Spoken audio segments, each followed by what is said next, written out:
Well, hello, everybody, and welcome to another amazing episode of Unstoppable Success. I am your host, Jacqueline Strominger, and today we have an amazing guest, Blake Johnson. And as you know, on this podcast, we hear from amazing business owners, leaders, and entrepreneurs about their rise to success and how they help others also gain that unstoppable success.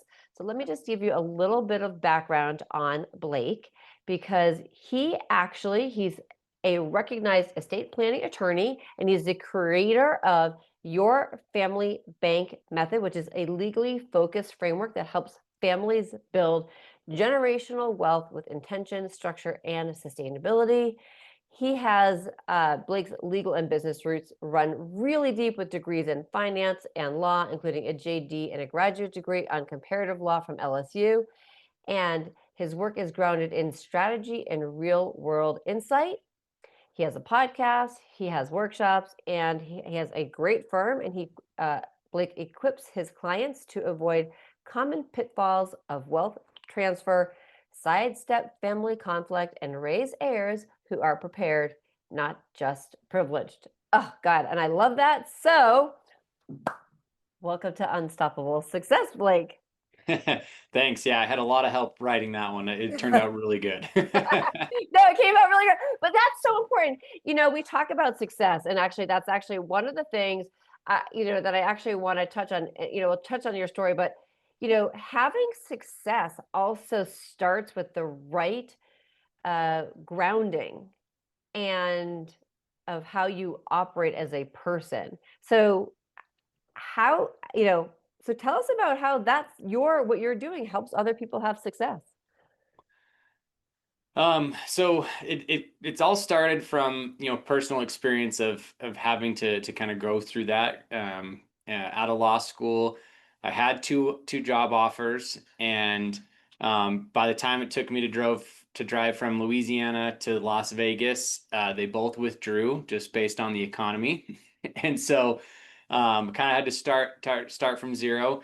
Took me 3 months to convince my dad to hire me because he didn't want to do the training and the hard work that would go along with that.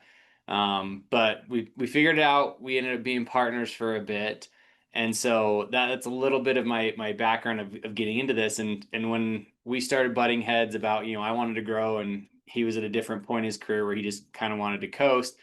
He's like, hey, just buy me out. I'm like, okay, cool. I'd love to do that, but I don't have money and I don't think a bank's going to lend to me based on where I'm at. And so he said, all right, well, I'll be your bank. You pay me back over time. And that's where this family bank concept really became real for me, was experiencing that. It was a great opportunity. I was able to pay him off over 5 years, get on my own. He loved it because he got paid over time, reduced his taxes instead of recognizing it all at once. And I didn't realize at the time, but that was the family bank. And then a couple years later, I was introduced to a guy who gave me the full version. He's like, "Oh, you've already been doing this personally. I need someone to help create the legal structure so that we can do this, for other people." And so that's what we do, is we create these opportunities to help other people who've been successful to pass their wealth on to their kids, not just giving it to them, but teaching the kids how to use it, giving them opportunities to succeed without just giving them everything. I absolutely love that. But so when you think about that, helping kids not just be given, but so that they can actually learn to use money, how do you see that impact? What's the greatest impact with that? I think the biggest thing you'll see is you have a far less likelihood of families going back into poverty. You've probably heard the term, shoestrings to shoestrings in 3 generations. Someone pulls themselves up by their shoestrings, does really well, becomes successful, and within 3 generations, they're back to where they were because the values and the work ethic and all the things that made them great weren't passed on. So that's what we focus on, is how can you pass those things on as opposed to just passing on money. Um, Biggest comparison that people talk about is you have the Vanderbilts versus the Rockefellers. Similar time frames, both at one point in their lives were the most wealthy men in the world, But at the Vanderbilts, within 3 generations, had nothing left to show for it because they just spent. They were consumers. They didn't teach anything about business and how to actually provide value. Whereas the Rockefellers used trust, set things up so that way it was, here's how you become successful. Here's education pieces. Here you can borrow from the trust assets, but you're not going to get the whole thing. And they're still today one of the wealthiest families in the world because of that. And so we take those principles. It's done every day in super high net worth families. But they have a private family office, so people think that they can't do that stuff. And so we take that, we distill it down and make it so that more people can implement those tools. And we're actually working on a program that's kind of an entry level for, even if you only have a few assets, but you want to start teaching your kids these principles. Okay, we're going to have a program for that, so that way you get the entry level and then you build up to doing the full actual trust stuff.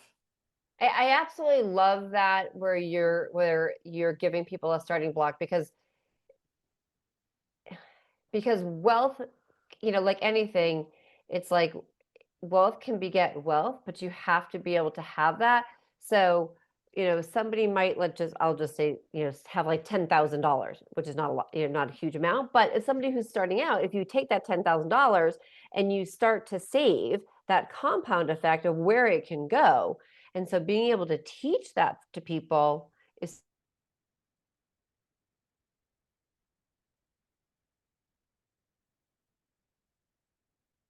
key, and build it is so important.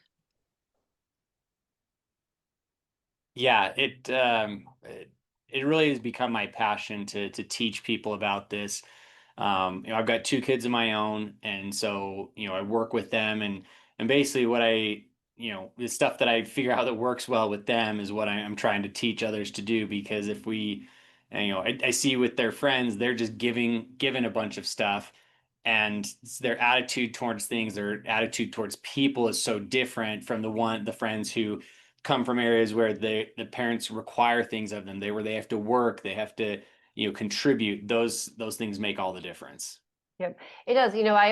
I say this term a lot, but we want people who are not just participating members of society. We want people who are participating members of the family, which is so important. So tell me how you think what you're doing actually translates out into the workforce, into the world.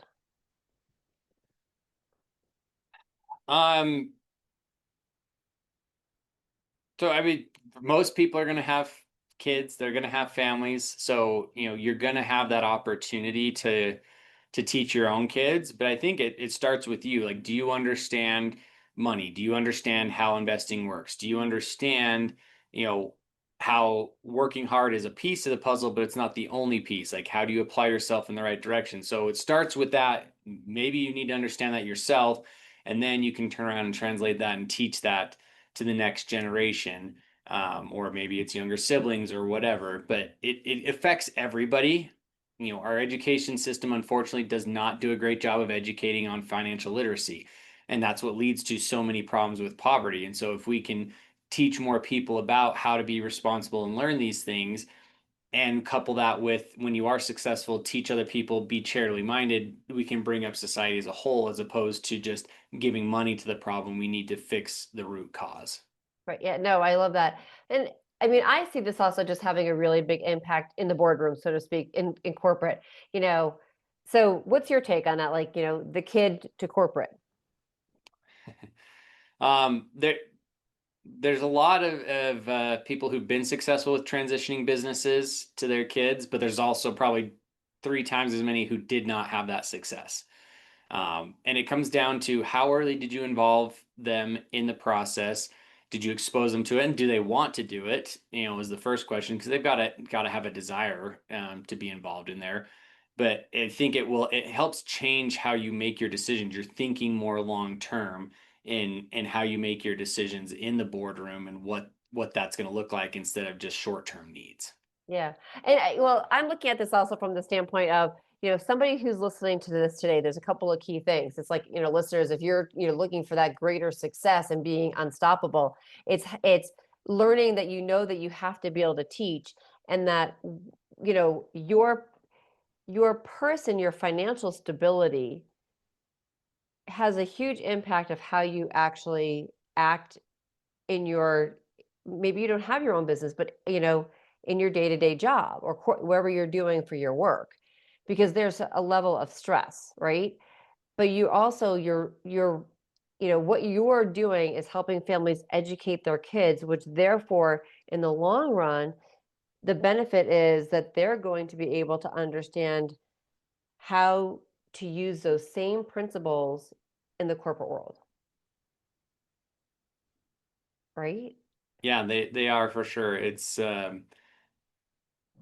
there's not a whole lot that's not applicable in every part of your life. Most principles are universal, no matter what you use it for. And so if you're looking for stewardship, accountability, all those things that you want your kids to learn, that starts with you. Are you living those principles yourself? Are you doing that in your day-to-day job, in the boardroom, or wherever you're at? Right. So how do you, as you're working with your clients, how does, how much does the that personal, both personal and professional mission come into play? It comes in every day because inevitably a client will ask, well, what do you do? What do you do with your kids? What are you doing with your trust? That's where they want to start as the baseline is because if I'm not living it, if I'm not doing it, then then why would I listen to what you're saying? So I have to be practicing what I preach, and then from there it's they need to feel the passion behind it as well, because if I'm not excited about it, well then why would they be excited about it? So I think those are the two main things. It really is a daily thing that I have to think about. But luckily it's something that I enjoy and I'm really passionate about and feel that it will may have a huge impact. And so I'm able to share that every day. So, I love that. And somebody shared once with me that whoever you're going to hire, whether it's in a financial situation or a trust, like ask them to show you either what they're doing, like literally show them, because if they're not doing it themselves, as you just said, how can they do it for you if they're not doing it for themselves? So I'm curious, like, what are some of the biggest pitfalls that you see people doing? Like, like you're like, oh God, if I could stop the world from doing these three things. uh, the biggest one is trying to give your kids everything that you didn't have. Uh, it all stems from a good place. People want to give their kids everything. They think they're helping them by giving them all the tools. They're giving them all the best equipment. They're giving them, all the private lessons and everything else. Not to say those things are bad, but if you just give it to them, there's no value there for the kid. It's what you want. And so they start to build this entitlement attitude towards things. Well, I should just get it because of I was born into this family. I got the gene pool lottery, or I, happen to get into a great family. And so I'm entitled to always have what I want. Instead of thinking through and being intentional with it. I think gifts are great in certain circumstances. Obviously, if it's kid's birthday or Christmas, yeah, give them some gifts. But at the same time, don't give them everything. My kids want to go to sports camps during the summer, and we're going to make them work to contribute to part of that. My wife and I have also told our kids that if you want a car when you turn 16, we will match whatever you saved and can put towards that. So if they don't care about it, great. We don't care about it either. It's something that they have to put in that effort. But if they're going to put in that effort, okay, then we'll help them with that. Yeah. They want to. So my oldest son wants to earn more money right now, and so we came up with a business plan for his lawn mowing business, and he's borrowing money from us to buy a bigger electric bike, so that way he can pull a trailer to carry the lawnmower throughout the neighborhood because he's only 13 and can't drive a car. He came to me with that idea. That was super creative. Okay, here's how it's going to work. And then here's the loan terms. And we, sign an agreement. This is what you're going to pay me over the next 8 months as you do this. So those are the kind of things you have to do, is be more creative with it instead of just it's so much easier to just write a check or to just buy the thing instead of going through those things. So really, you asked me for three, but that's the big one that I see over and over again is just giving it. And then you fast forward that to, you know, 50, 60 years down the road when someone passes away, all the estate planning stuff that you see, everything that the professionals do is based on giving away as much money as possible to the next generation to eliminate tax and lower the taxes that are going to be generated from that. That's a great strategy, but it's not necessarily the best one for your kids. If they don't have any preparation for how to handle a big influx of cash, what's it going to do to them? It's just going to magnify whatever issues that they have. That's what money is. It's a tool that magnifies. If you're a really good person and you're smart with money, it's going to magnify your ability to do that. But if you're really bad with money and you're just going to waste it on dumb things, it's just going to magnify the amount that you can do that on.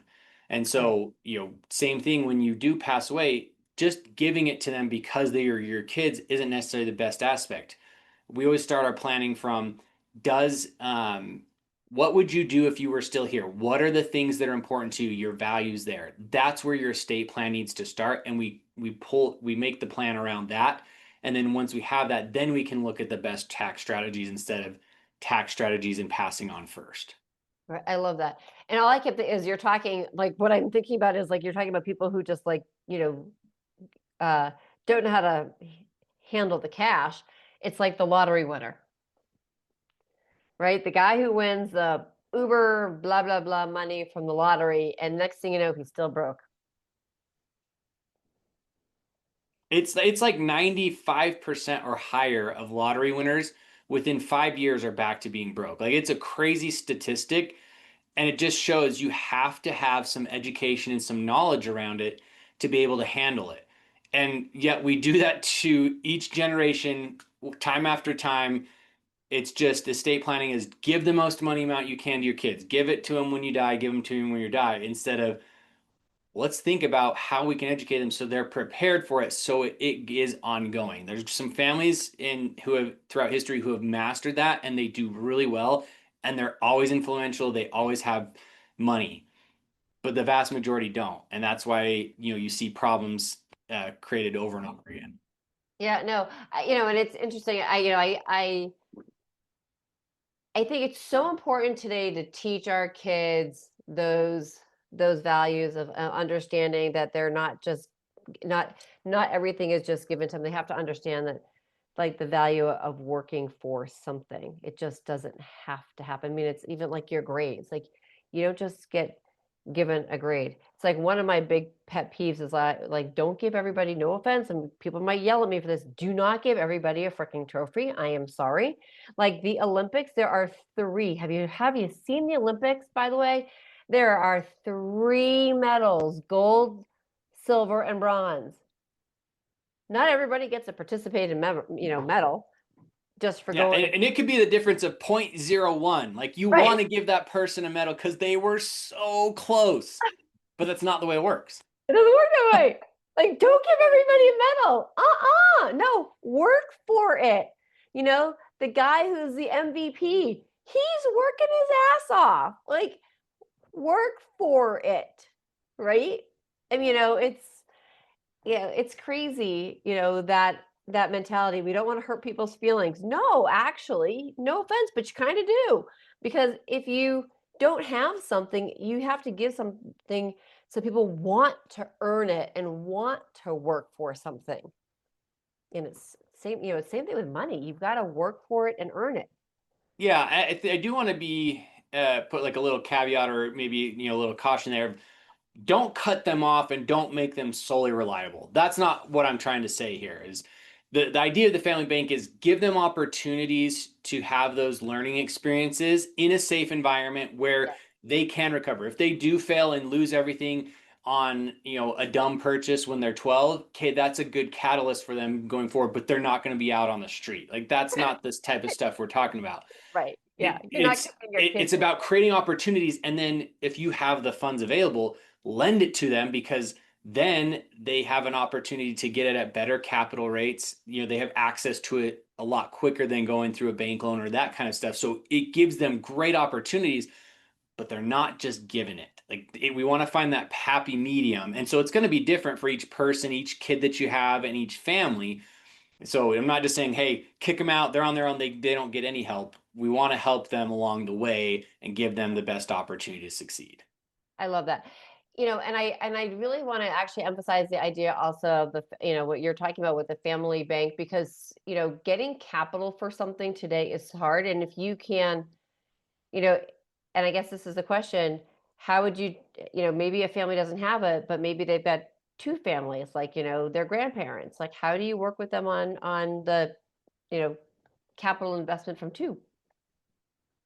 Uh, the best part about this is there's no single right answer on how to do it.